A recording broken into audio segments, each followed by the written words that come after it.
Hello friends, आप सबका बहुत बहुत स्वागत है रैंकर्स मंत्रा में। फ्रेंड्स, झारखंड में प्राथमिक शिक्षक नियुक्ति नियमावली जारी हो चुकी है और ऐसे में शिक्षक अभ्यर्थियों के बीच जहां खुशी है, हर्ष है, वहीं कई कई बिंदु ऐसे हैं नियमावली में जिसके कारण निराशा भी है। तो जानिए शिक्षक अभ्यर्थियों को क्या शिकायत है इस नियमावली से, क्यों कह रहे हैं कि खेला हो गया। फ्रेंड्स, अगर बात करें 26,000 प्राथमिक शिक्षकों की नियुक्ति की, तो शिक्षक अभ्यर्थी क्यों है निराश, जानने की कोशिश करेंगे इस वीडियो में। मुख्य परीक्षा का प्रावधान, तो सबसे पहली बात यह है कि 2013 और 2016 दो बार जेटेट की परीक्षा हुई है। 2013 जेटेट की परीक्षा के बाद सीधी नियुक्ति होती है और ठीक उसी नियमावली से 2016 जेटेट की परीक्षा होती है और उसके बाद इसके लिए मुख्य परीक्षा का प्रावधान होता है। तो इस बिंदु से परेशानी है शिक्षक अभ्यर्थियों को। दूसरा है वेतनमान में कमी।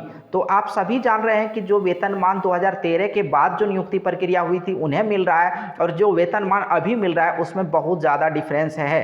तो वेतनमान का अगर डिफरेंस हम लोग देखें तो इंटर प्रशिक्षित 1 to 5 जो सहायक आचार्य होंगे, हाँ, सहायक आचार्य जो है 10 साल तक सहायक आचार्य के पद पर रहेंगे और 10 साल के बाद प्रोन्नति होने के बाद सहायक शिक्षक बनेंगे। तो सहायक आचार्य 1 to 5 के लिए अगर बात करें तो अभी वेतनमान 35,400 रुपया है, लेकिन नया वेतन उसे मिलेगा 25,500 रुपया और ये 9,900 रुपया, भारी डिफरेंस है इसमें, 9,900 रुपया की कमी है। वहीं अगर इसका देखा जाए तो ग्रेड पे देखा जाए तो ग्रेड पे 4,200 रुपया था और ये 2,400 रुपया हो गया है, इसमें कमी हो गई है। और अब अगर स्नातक प्रशिक्षित 6 to 8 की बात करें तो अभी उनका मौजूदा वेतन है 44,900 रुपया, लेकिन अब उनका नया वेतनमान होगा 28,200 रुपया। तो इसमें कमी कितनी हुई है? 16,700 रुपया। बहुत बड़ा डिफरेंस है, बहुत बड़ा। तो फ्रेंड्स, इस तरह हम देख रहे हैं कि 2013 के बाद जो टेट परीक्षा हुई और नियुक्ति हुई तो उसके वेतनमान में, और 2016 के बाद जो नियुक्ति होने जा रही है टेट परीक्षा के बाद तो उसके वेतनमान में बहुत ज़्यादा अंतर है, बहुत ज़्यादा कमी कर दिया गया है। और वहीं मुख्य परीक्षा का भी प्रावधान कर दिया गया है।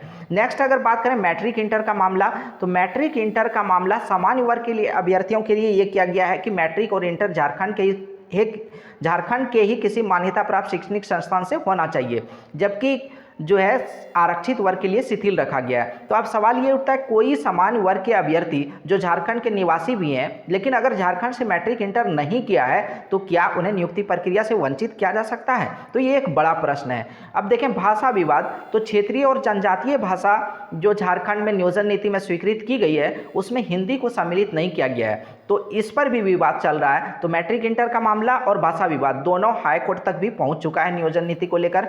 अब नेक्स्ट हम लोग बात करते हैं, तो अभी तक जिन बिंदुओं पर हम लोगों ने चर्चा की वे ऐसे बिंदु हैं जो ऐसे शिक्षक अभ्यर्थियों को परेशान कर रहे हैं जो इस मुख्य परीक्षा में नियुक्ति की प्रक्रिया में भाग लेने के योग्य माने गए। अब ऐसे लाखों शिक्षक अभ्यर्थियों की बात करें जिसे मुख्य परीक्षा से वंचित माना जा रहा है, चूँकि जेटेट की परीक्षा 2016 के बाद दोबारा कंडक्ट नहीं हो पाई है। 2 बार कंडक्ट हुआ, दूसरी बार लास्ट 2016 में कंडक्ट की गई और उसके बाद 5 साल से अधिक का समय गुजर गया और जेटेट की परीक्षा नहीं हुई। ऐसे में 5 लाख से अधिक प्रशिक्षित अभ्यर्थी जो जेटेट की परीक्षा देने से वंचित रह गए, उत्तीर्ण होने की तो बात दूर, लेकिन उन्हें नियुक्ति प्रक्रिया में हिस्सा लेने का मौका नहीं मिल पाएगा। तो उसकी डिमांड ये थी कि पहले जेटेट की परीक्षा कंडक्ट की जाए और उसके बाद नियुक्ति प्रक्रिया शुरू की जाए। तो निराशा का विषय है, ऐसे छात्र काफ़ी निराश हैं क्योंकि काफ़ी लंबे समय के बाद नियुक्ति प्रक्रिया आई है और अब कब नियुक्ति प्रक्रिया फिर नई नियुक्ति होगी कहना मुश्किल है। और लंबा इंतजार किया उन्होंने, लेकिन फिर भी उन्हें इस नियुक्ति प्रक्रिया से वंचित रखा जा रहा है। अब बात करते हैं सीटेट का मामला क्या है कि 2016 के बाद जेटेट की परीक्षा हुई नहीं, तो ऐसे में छात्रों ने सीटेट का रुख किया और उन्हें उम्मीद थी कि पड़ोसी राज्यों के तर्ज पर झारखंड में भी सीटेट को मान्य किया जाएगा।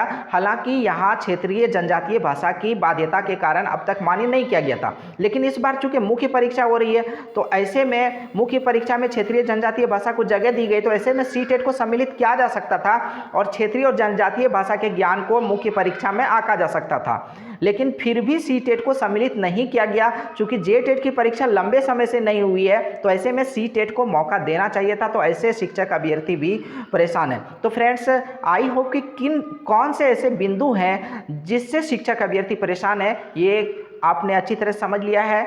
और आगे देखते हैं कि जो शिक्षक अभ्यर्थी अपनी डिमांड को किस तरह सरकार के पास रखते हैं और इनका क्या अपडेट होता है। तो सभी तरह के लेटेस्ट अपडेट जानने के लिए बने रह रहे अंकश मंत्रा के साथ, जुड़े रह रहे अंकश मंत्रा के साथ। और अगर अभी तक चैनल को सब्सक्राइब नहीं किए हैं तो सब्सक्राइब जरूर कर लें। धन्यवाद। जय हिंद।